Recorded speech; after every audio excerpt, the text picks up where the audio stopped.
bạn đến với kênh của mình nha. Hôm nay mình sẽ chia sẻ với các bạn cái áo cổ đơn giản thôi nhưng mà mang tính kỹ thuật. Cổ thì mình qua 11, áp dụng trên cái thân áo cơ bản nha các bạn. Xuống thì 14. Ở đây là mình sử dụng cái cổ mai cái cổ vuông, và ở chân cổ thì mình qua 7,5. Nó rất là đơn giản và dễ làm luôn, dễ áp dụng, nhưng mà phải có một tí kỹ thuật. Rồi giờ mình rã cái đường đó ra. Đó, cái miếng đó mình bỏ cái lớp giấy bỏ dưới đi, rồi các bạn nhìn nha, mình zoom lên bự cho các bạn xem dễ đó. Mình danh bỏ cái phần đó 8 ly, để khi mà mình không nhấn bên nách đó, mình bỏ nó cái phần ngực đó nó vẫn ôm sát, nó không có dư vải chỗ đó. Rồi cái đoạn dưới thì mình đặt lên vải, mình cắt. Những cái đường kia thì nó bình thường, nhưng mà cái mí cổ thì các bạn nhìn kỹ là ngang cái đường đó mình trừ hao 1 phân đường may.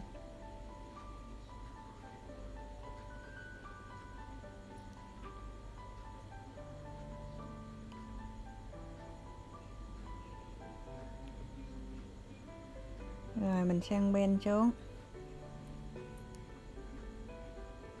đỏ đi phấn trắng cho nó dễ nhìn.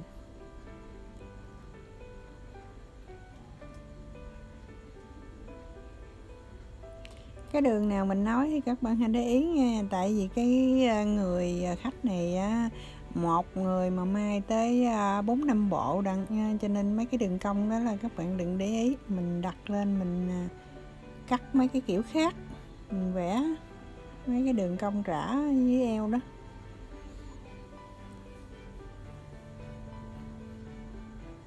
Rồi giờ xong đoạn dưới rồi thì cái này nè, các bạn nhìn kỹ, cái đó là vải ship đứng theo cái giống như cái chiều dài của cái áo luôn á. Nó cái vải xuôi rồi mình ship thẳng lên. Quan trọng là cái đó, quan trọng là cái mấu chốt ship vải đó các bạn. Còn cái mí chiều dài của cái vải ship đôi đó thì bằng ngang cái mí eo. Rồi mình đặt cái thước xuống để nữa mình xác định, mình dúng cái đường đó mình dán sòn đó. Các bạn đặt cái que ở trên phần rã đô của mình đó, mình làm dấu đi cho nó ngay chân thẳng xuống.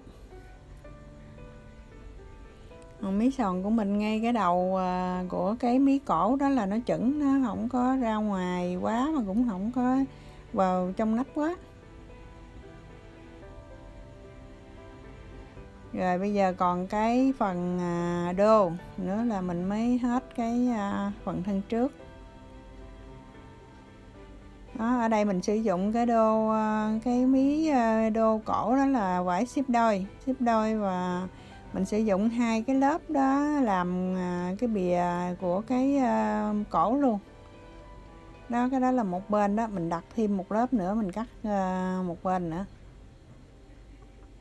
là mình khỏi cái viền cổ.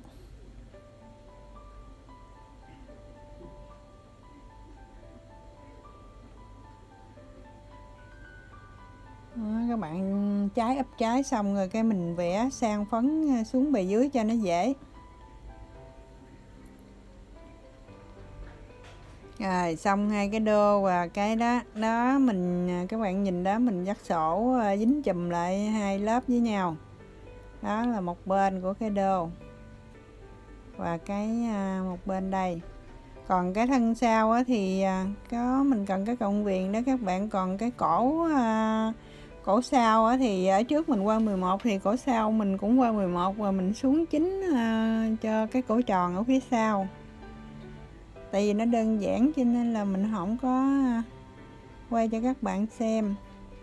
Đó, cái miếng mà mình đặt khi nãy đó là mình dắt sổ đôi lại luôn. Đó, bây giờ mình đang tính sao cho mà mình may bật cái đô trở ngược lên mà cái đường may nó nằm giữa của 2 cái lớp thân và cái lớp úp ra ngoài đó, cho nó khéo. Đó, xong là cái cuối cùng là để mình nói cho các bạn dễ nghe ha. Bên cái thân áo á, là mình đưa bề trái lên. Rồi xong rồi mình lấy cái miếng vải ship đôi đô của mình đó, mình đặt chính giữa.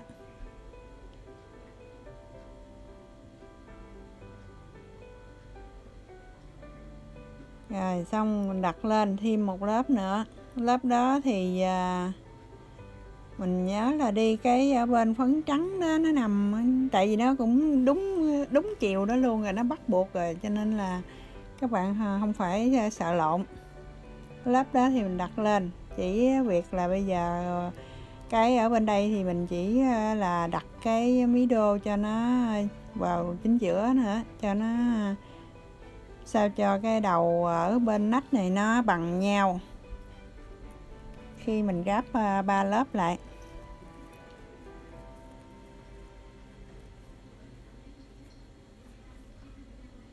Rồi khi mình gáp mấy đường này thì các bạn nung tới cho nó đừng có bị lùa đi, và mình chặn cái tay phía sau, đạp thêm một đường ngang mí cổ nha các bạn, cho nó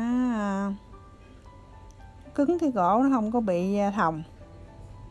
Rồi mình bật những cái đường may ở phía dưới đó qua mép bên cái thân áo và đột ép qua một đường bằng chân vịt. Rồi xong cái đường may của mình á, thì đã 2 đường, và mình ép lại nữa thì nó ôm cái cổ, nó không bao giờ bị dạt. Rồi giờ mình đột 2 lớp đó, 3 lớp đó dính với nhau, 2 lớp của cái lớp trên và 1 lớp của thân đó. Nó hay cái là khi các bạn rã cái phần đô trên đó, thì mình vét bỏ 8 ly đó, xong mình ráp lại mình mặc nó thẳng băng hả, nó không có bị dư cái phần bên cái thân áo bên nách.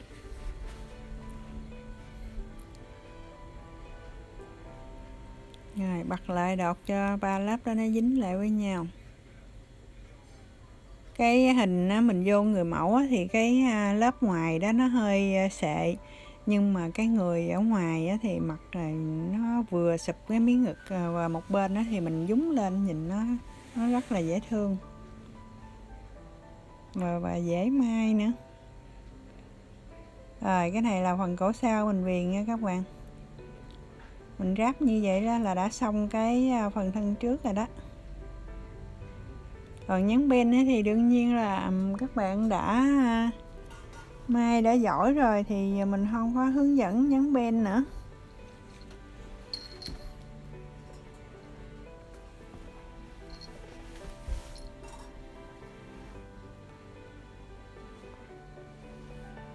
Rồi mình chặn cái bìa, mình đột thêm một đường sát bìa nữa, và chặn cái tay phía sau lưng lại.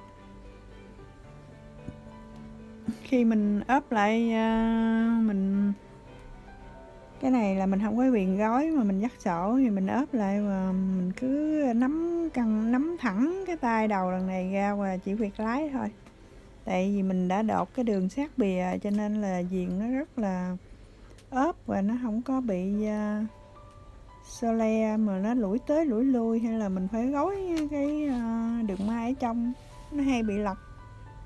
Mình đột dính lại vậy mình viền nó đẹp lắm. Giờ mình gáp 2 cái phần đô đó lại.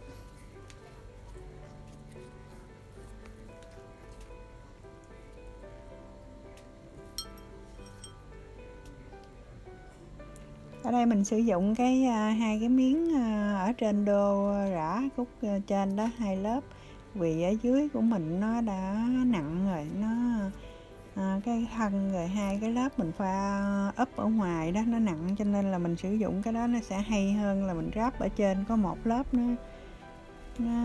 không có tương xứng. Như ở dưới nó nặng, mình ở trên mình chịu có 1 lớp ấy, nó chịu đựng hơi bị khó, nó không có đẹp cái thân áo, nhiều khi nó bị chì, nó bị méo. Rồi rã ra và cái bên ship đôi đó các bạn nhét cái bật cho nó gói vô trong, cho nó đừng có lú đường dắt sổ ra. Rồi bây giờ còn cái phần này nữa là xong. Cái đường này thì mình cần dúng nhiều cho nên là không cần phải lùa hay là rút dúng, các bạn cứ lùa hai cái tay đẩy cho nó sát vô, cắt vô từng mũi kim là đạt ha. Rồi mình gáp ra, nó còn chừng 8 ly nữa tới mí cổ thì mình đạp không được nữa thì đừng có sát quá, vì khi mình đẩy lên nó sát tới trên quá, một là nó dính lớp dưới, hai là nó sẽ bị chằng cái lớp ngoài xuống, nó sẽ bị méo cái cổ vuông của mình. Và ở đây các bạn cứ đọt 3 đường, mình đọt đường đầu rồi xong cái đọt thêm một đường song song với nó và thêm một đường giữa nữa cho nó định hình nó cứng luôn. Rồi bây giờ thì đã hoàn thành xong rồi đó các bạn, và mình dán sòn nó lên. Mình chỉ để cho các bạn xem và mình ủi nha, ủi rồi xong mình kết chỉ hai đầu lại cho nó chắc. Rồi bây giờ là thành phẩm của mình đây. Cảm ơn các bạn đã xem hết video của mình nha. Hẹn gặp lại các bạn ở video sau.